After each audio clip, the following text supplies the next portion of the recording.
பச்சரிசி மாவு, புட்டு, ரேசன் அரிசியை அலசி காய போட்டு வறுத்தது புட்டு வைக்க போகிறேன்.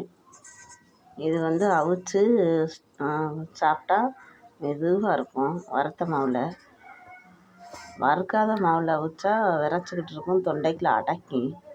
அவிச்சு காமிக்கிறேன் பாருங்கள். புட்டு எவ்வளோ சாஃப்டாக இருக்குன்னு. அடைக்கவே செய்யாது. நல்லா ரவை உப்புமா மாதிரி இருக்கும், மெதுவாக. இது எனக்கு, இது என் பேத்திக்கு.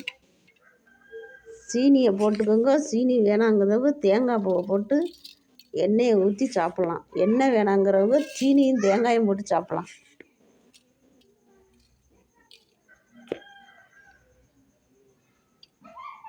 சீனி, தேங்காய்,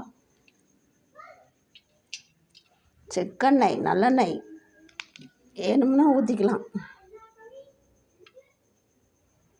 உனக்கு ஊற்றுவா வேணாம்மா?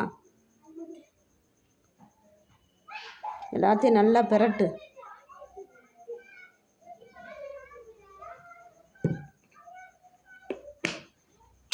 சாப்பிடு சாப்பிடு.